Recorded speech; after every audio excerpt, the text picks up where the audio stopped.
안녕하세요. 마이웨이입니다. 시장이 어제와 그렇게 큰 변화가 없습니다. 비트코인 같은 경우는 여전히 지금 3만 불 선을 지켜주고 있고요. 이더리움 같은 경우도 계속 오르락내리락은 하는데 2,000불은 지켜주고 있습니다. XRP도 마찬가지로 큰 변동 없이 한 0.86% 어제보다 상승했는데요. 그래서 리플의 가격은 현재 558원, 9원 이렇게 보여주고 있어서 어제 560원대니까 계속 오르락내리락 하고 있어서 큰 변동이 없다고 보시면 될 것 같습니다.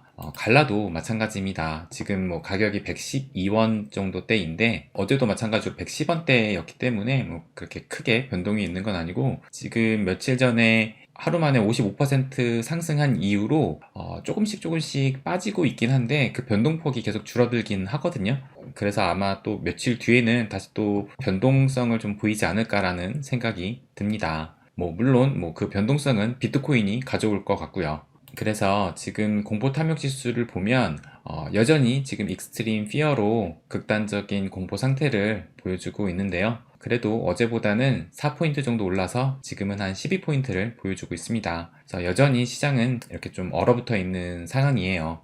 그래서 오늘은 이 루나 사태에 대해서 조금 깊숙하게 제 생각까지 한번 말씀을 드리려고 하는데, 저는 이 루나 사태를 좀 파면 파볼수록 이게 의도적인 테라 루나 죽이기였다라고 생각이 드는데, 그 또 배후에는 이 미국 월가가 있었다라는 것이 좀 확실시 생각이 들더라고요. 그러면 그거를 왜 그렇게 생각을 하느냐, 그거에 대해서 오늘 영상에서 말씀을 드리려고 하는데, 우리가 이번 이 루나 테라 사태로 누가 가장 이득을 봤을까 생각을 하면 이 사태의 배후 세력을 추정할 수 있다고 생각을 합니다. 그럼 이제 제가 생각하는 것들을 좀 자세하게 설명을 드리기 위해서 먼저 좀 시간을 거슬러 올라서 요거부터 설명을 좀 드릴게요. 이 테라가 작년에 SEC로부터 소송을 걸렸다라는 거는 많은 분들이 알고 계실 거예요. 그래서 그 날짜가 이제 9월 20인데 그때 무슨 일이 있었냐, 요거부터 좀 보시게 되면, 먼저 이 SEC가 소송을 걸었는데 그냥 간단하게 그 소송의 이유를 말씀을 드리면, 이 테라 쪽에서 제공하는 것 중에 하나가 이 미러 프로토콜이라고 있었는데, 이게 이 합성 자산에 속한다고 해가지고, 그러니까 이 합성 자산이 이 금융시장에서 거래되는 주식, ETF 등의 가격을 추정하는 그런 대상을 합성을 해서 만든 이 상품이 이 미러 프로토콜인데, 이것이 좀 증권성을 띠고 있다. 그런데 SEC 당국에 신고하지 않고 지금 거래를 하고 있다라고 해가지고 SEC가 테라한테 소송을 건 거예요. 근데 이것을 처음에 작년 이제 5월 달에 이 테라의 권도용 대표한테 참고인 조사에 응할 것을 처음에는 이메일을 보냈다고 합니다. 그래가지고 5월 27일에 이 테라와 권 대표는 변호인을 선임을 해서 SE 측과 인터뷰를 응하겠다고 해서 실제로 이 7월 달에 5시간 동안 SE 측과 화상통화를 했다고 해요. 그리고 이 SEC는 테라 측에다가 관련 문서들을 요청을 했는데, 이 요청한 자료들이 너무 광범위하고 또 존재하지 않은 자료들을 달라고 하니까 여기서부터 이제 조금 약간씩 어긋나기 시작했어요. 그러면서 이제 9월 15일 날에 SEC가 테라 측이 위법 가능성이 있다 하면서 법적 조치를 예고하기 시작했는데, 그래서 9월 17일 날 이 테라 변호인이 SEC를 만나가지고 그런 우려를 잠식할 만한 중재안을 제공하겠다라고 이렇게 밝혔어요. 그런데 그럼에도 불구하고 갑자기 9월 20일에 뉴욕에서 이런 메인넷 2021 행사가 있어가지고 여기에 이제 권 대표가 참석을 해서 연설을 하기로 돼 있었는데, 그러니까 이 행사에 또 암호화폐 지정에 또 유명한 이런 사람들이 많이 또 참가를 했었대요. 그런데 그 컨퍼런스장에서 SEC가 민간 서비스 업체를 통해 가지고 행사 중에 대기하고 있던 이 권도용 대표한테 공개적으로 소환장을 전달을 했습니다. 그러니까 소환장을 회사에다 보낸다거나 그런 것도 아니고 이렇게 공개적인 행사에 SEC가 소환장을 날린 거예요. 그러니까 이건 정말 의도적이라고 볼 수밖에 없는 거죠.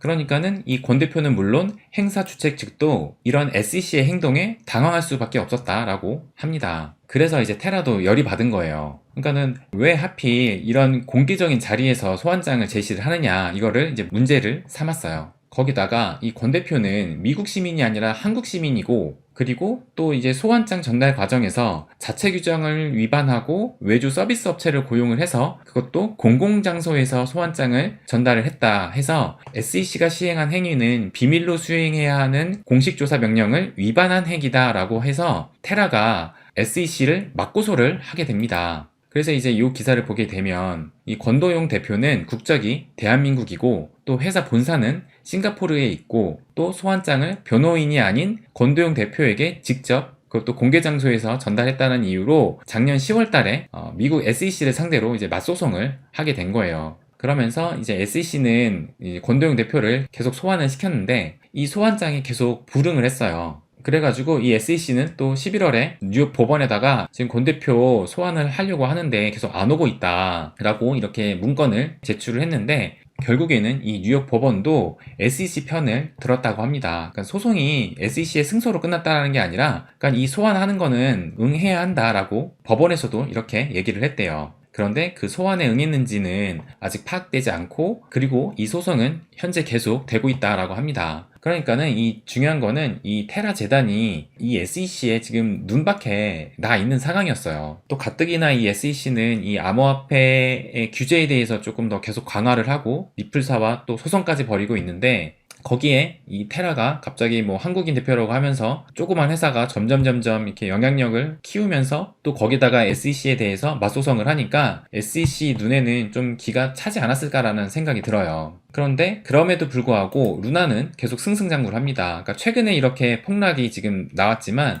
요거를 보기 전까지만 딱 보면 이렇게 보게 되면 작년 9월에 이렇게 소송이 걸렸던 상황인데 그 이후로 계속 승승장구를 하면서 100불까지도 넘어갔다가 다시 빠졌지만 재차 올해 2월달, 3월달을 거치면서 이 거의 120달러의 최고점을 또 갱신을 합니다. 그러면서 이 루나 테라의 생태계가 커갈수록 이 UST라는 테라 USD의 그 시가총액이 점점점 커지기 시작했어요. 그러니까는 급기야 UST의 시총이 루나를 추월을 하면서 시총 9위까지 등극을 했습니다. 그러니까는 대표적인 스테이블 코인 하면 USDT, 테더와 USDC가 이렇게 두 개가 있었는데 루나가 점점 커질수록 이 USDT에 대한 수요가 또 급증을 하니까 시총이 점점 커지면서 이 10위권 내 테라와 USDT가 다 들어오게 된 거예요. 거기에다가 또 이자율은 20% 이상을 준다고 하니까 또 사람들은 더 몰려들 수밖에 없는 그런 상황이었어요. 그런데 이 루나가 이렇게 계속 승승장구를 하고 있지만 정작 SEC한테는 지금 눈밖에 나 있는 상황이었어요. 그래도 이 SEC가 미국의 공공기관이잖아요. 그렇기 때문에 특히 뭐 금융기관들은 이 SEC의 눈치를 안 볼 수가 없거든요. 그렇다면 이렇게 지금 승승장구하고 있는 루나와 이 UST가 만약에 무너진다면 가장 이득을 보는 곳은 누구일까요? 그러니까는 이 스테이블 코인 체제가 테더와 이 USDC 이 두 스테이블 코인에 거의 몰려 있었는데 그런데 갑자기 이 UST가 급부상을 하면서 이제 시가총액 상위권까지 올라오게 된 거예요. 근데 여기서 만약에 이 UST가 무너지면 가장 이득을 보는 곳은 USDC라는 것을 아마 알았을 거예요. 왜냐면 이 암호화폐를 이제 어느 정도 아는 사람들은 USDT의 그런 불투명한 자금 출처와 또 USDT에 대한 그런 위험성이 계속 노출이 되고 있었던 것을 알았을 것이고 그에 반해 이 USDC는 그 배후 세력이 뭐 금융가가 있다라고 해가지고 그래도 상대적으로 안전하다라는 인식이 좀 있었기 때문에 만약에 이 USDT가 무너지게 된다면 USDT보다는 그러니까 테더보다는 USDC로 자금이 더 몰릴 거다라는 것을 아마 알고 있었을 것입니다. 그래서 실제로 지금 이 테라 사태를 겪고 난 뒤에 지금 USDC로 수요가 몰리고 있습니다. 이 기사도 지금 5월 17일 어제 기사인데 UST 그 다음에 테더에 대한 불안감에 USDC로 수요 몰렸다라고 해가지고 지금 이 그래프를 보시게 되면 USDC가 유입된 양을 이 파란색 그래프가 보여주고 있는 건데 현재 지금 가격이 비트코인 가격이 최근에 이렇게 많이 빠졌잖아요. 그런데 이 USDC의 유입량은 이렇게 역대급으로 올라간 상태예요. 그리고 실제로 지금 이게 올해 1월 15일 기사거든요. 그런데 올해 1월달만 해도 USDT의 총 발행량은 820억 달러, 그 다음에 USDC는 450억 달러였어요. 거의 얼핏 보기에 그냥 2배 조금 못되게 이렇게 차이가 났었는데 지금 상황은 이 테더 USDT는 740억 달러고 그 다음에 USDC는 522억 달러예요. 그러니까는 1월 달만 해도 거의 2배가 차이 나는데 지금은 이제 정말 많이 좁혀졌어요. 그리고 제가 어제도 두 스테이블 코인에 대한 시가총액을 말씀을 드렸는데 어제만 해도 이 테더의 시가총액이 756억 달러였거든요. 그리고 USDC는 520억 달러였는데 지금 하루만 해도 750억 달러에서 지금 740억 달러로 줄어들었고 또 USDC 같은 경우는 어제만 해도 520억 달러였는데 522억이니까 2억 달러 정도가 또 증가가 된 겁니다. 그러니까는 테더 같은 경우는 지금 거의 한 10억 달러가 하루 만에 빠지게 된 거예요. 그러니까 지금 테더 같은 경우는 좀 위기감이 올 거예요. 그러니까 여기 보게 되면 USDT, 그러니까 테더의 디페그 두려움, 48시간 이내 테더 시총에서 70억 달러 감소. 그런데 이제 테더 CTO는 테더는 완전히 뒷받침되어 있다라고 이렇게 얘기를 해요. 그러니까 지금 이 테라 사태가 터지고 나서 USDT에서 현재 70억 달러 정도가 빠졌대요. 그러니까 아까 전에도 이거 보여드렸지만 1월 달만 해도 820억 달러였는데 지금 현재 740억 달러니까 그러니까는 지금 거의 뭐 7, 80억 달러가 빠졌다라는 상황인데 이 7, 80억 달러 하면은 우리나라 돈으로 거의 한 9조 원 하는 거거든요. 9조 원. 이게 어느 정도의 규모냐라고 말씀을 한번 드리면 우리나라 코스피의 금융사 중에서 가장 큰 곳이 현재 시가총액 13위의 KB금융이에요. KB금융의 시가총액을 보게 되면 시가총액이 24조 원이거든요. 그런데 테더사는 지금 뭐 며칠 만에 9조 원이 날아간 거예요. 그러니까는 우리나라 국민은행에 2배는 넘고 3분의 1이 못 되는 그 금액만큼의 시가총액이 갑자기 확 빠진 겁니다. 그러니까 정말 어마어마한 자금이 빠진 거예요. 그러니까 우리나라 은행에서 저렇게 빠지면 우리나라 은행은 그냥 무너집니다. 그러니까 지금 테더사는 어마어마한 달러가 일시적으로 지금 빠져나간 겁니다. 그래서 이렇게 큰 금액이 빠져나갔는데 이제 CTO는 이렇게 테더가 48시간 만에 70억 달러가 빠져나갔는데 이렇게 큰 금액을 단기간 안에 상환할 수 있는 금융기관은 거의 없다라고 하면서 테더가 그만큼 큰 상환을 할 수 있는 유동성을 보유하고 있다라고 이렇게 좀 어떻게 보면 시장에다가 안심할 수 있게끔 이렇게 얘기를 했는데 근데 이 테더사가 지금 기존의 포트폴리오를 어떻게 얘기를 했었냐면은 현금이 42억 달러를 갖고 있고 나머지는 이제 미확인 재무부 채권, 그 다음에 뭐 상업어음이라든지 이렇게 담보금을 가지고 있다라고 얘기를 했어요. 근데 현재 지금 70억 달러가 빠져나가는데 기존에 현금을 42억 달러를 갖고 있었거든요. 그러니까 지금 이미 가지고 있던 현금은 다 지급을 했을 테고 나머지는 뭔가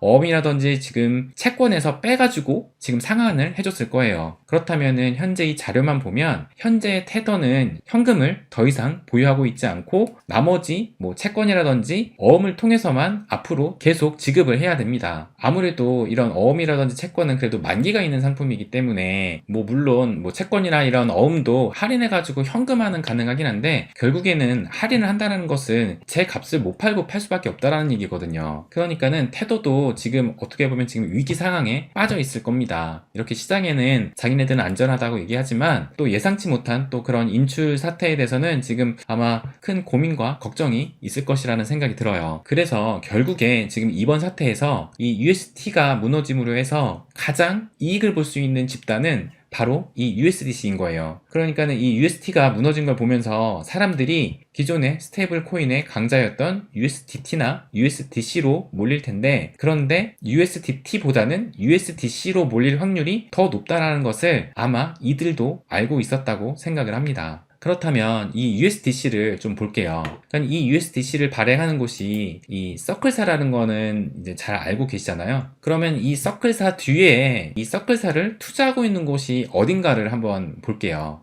보시게 되면 서클 4억 달러 투자 유치를 했다고 2022년 4월 13일이니까 지난달에 이렇게 기사가 나왔어요. 그런데 보시게 되면 USDC의 주요 발행사인 서클사가 4억 달러 약 4,900억 원 규모의 투자 유치를 했다. 세계 최대 자산 운용사인 블랙록과는 파트너십을 맺고 전략적 협력 관계를 구축했다. 그러면서 지난 12일 서클사는 블랙록, 피델리티 자산운용, 헤지펀드 운용사, 마샬 웨이스 등 글로벌 투자 회사와 4억 달러 규모의 투자 계약을 체결했다고 공식 공식 발표했다. 그러면서 서클은 투자 유치 회사 가운데 블랙록과는 파트너십 계약도 맺었고, 또 블랙록은 USDC 지급 준비금을 위한 자산 관리자로서 서클과 전략적 협약을 이어갈 예정이다 라고 돼 있어요. 그러니까는 이 USDC와 이 블랙록이 되게 좀 끈끈한 파트너십을 지난달에 맺었던 거예요. 그래서 제가 며칠 전에 영상에 말씀드렸지만 이 누나 배우의 블랙록과 시타델이 있었다라고 이런 기사가 나왔었다고 말씀을 드렸잖아요. 근데 물론 블랙록은 이렇게 블랙록이 테라 USD 폭락에 관여했다는 소문은 명백한 거짓이라며 블랙록은 테라 USD 거래를 한 적이 없다라고 이렇게 부인을 했었습니다. 근데 당연히 블랙록이 대놓고 블랙록 이름으로 테라를 구매를 해가지고 이런 거래를 했을까 생각을 하면 당연히 이렇게 직접 관여하지는 않았을 것이라고 생각이 들어요. 근데 어디까지나 이게 다 추측일 뿐이지 뭐 진짜 블랙록이 했다라는 뭐 증거는 없습니다. 하지만 이렇게 테라가 기존에 지금 뭐 몇 조가 되는 그런 시가총액을 갖고 있었는데 이렇게 몇 조가 넘는 시총을 공격할 수 있는 사람이 과연 누가 될 수 있을까요? 개인은 뭐 당연히 말도 안 된다고 생각을 하고요. 분명히 자금력을 갖춘 기관일 수밖에 없다고 생각을 합니다. 그러니까는 이게 진짜 블랙록이 했는지는 모르겠지만 이번 사태를 통해서 가장 이득을 본 곳이 누구냐라고 생각을 한다면 이 서클사가 가장 이득을 봤을 것 같고, 이 서클사 배후에 있는 곳이 어떤 일을 계획하지 않았을까라는 이런 추측이 좀 들었습니다. 그러면 또 많은 분들이 또 이렇게 생각하실 거예요. 이 테라가 이 SEC의 눈밖에 났기 때문에 이런 공격을 또 받을 수가 있었는데, 그러면 이 SEC가 현재 리플도 소송을 하고 있는데 그럼 리플한테도 이런 일이 벌어지지 않을까, 이렇게 또 생각하시는 분들이 계실 것 같은데, 또 저의 생각을 또 말씀을 드리자면 이 테라와 리플사는 조금 다르다고 생각을 합니다. 그러니까 정말 테라는 밑바닥부터 성장을 해서 올라왔는데 이 테라에 투자한 기업을 보면 미국의 월가는 좀 빠져있다고 생각을 해요. 그러니까 상당수가 뭐 바이낸스라든지 뭐 해시드라든지 뭐 이런 암호화폐 관련 회사가 테라에 투자를 했는데, 그에 반면에 리플은 처음부터 이 월가 자본 세력의 손에 의해서 커졌다고 생각이 듭니다. 그러니까 뭐 여러분이 아시는 것처럼 지금 현재 뭐 뱅크 오브 아메리카와 파트너 관계가 있고, 또 그러면서 미 연준과도 관련이 있잖아요. 그리고 또 이 리플사의 지분을 이 베리 실버트가 이끄는 이 DCG 그룹이 또 가지고 있어요. 그러니까 이 리플에는 이미 미국의 월가 세력이 들어가 있습니다. 그러니까 SEC가 리플사를 때린다 하더라도 SEC 단독으로 리플사를 때려잡을 수 없다고 저 개인적으로는 생각이 들어요. 근데 테라는 이런 미국 월가에 손이 미치지 않은 곳이었는데 갑자기 이렇게 확 커지면서 그 영향력이 커지려고 하니까 무언가 견제를 해야겠다라는 생각이 들었고, 그것이 이번 사태를 촉발하지 않았나라는 그런 생각이 듭니다. 그러니까는 테라와 리플사는 근본적으로 뿌리부터 좀 다르다고 생각이 듭니다. 네, 오늘은 이번 루나 사태에 대해서 저의 생각을 좀 깊숙하게 말씀을 드렸는데요. 저는 이것을 보고선 이 미국 월가의 세력이 얼마나 무서운 집단이구나를 좀 느끼게 된 것 같아요. 그래서 이 기득권 세력들이 얼만큼 자기네들이 이 기득권을 유지하려고 하는지를 이번 사태를 통해서도 좀 느끼게 됐고, 또 한편으로는 이것을 보면서 리플사가 쉽게 무너지지는 않겠구나라는 생각도 한편으로는 또 들기도 했습니다. 어떻게 보면 오늘 내용은 좀 음모론적으로 접근을 했다라고 생각이 드는데요. 뭐 어디까지나 저 개인적인 생각이니까 여러분은 그냥 마이웨이는 그냥 이렇게 생각을 하는구나 라고 그냥 참고만 하시면 되실 것 같습니다. 네, 그럼 오늘은 여기까지 하겠습니다. 항상 제 이야기 끝까지 들어주셔서 감사드립니다. 부자가 되는 길, 마이웨이.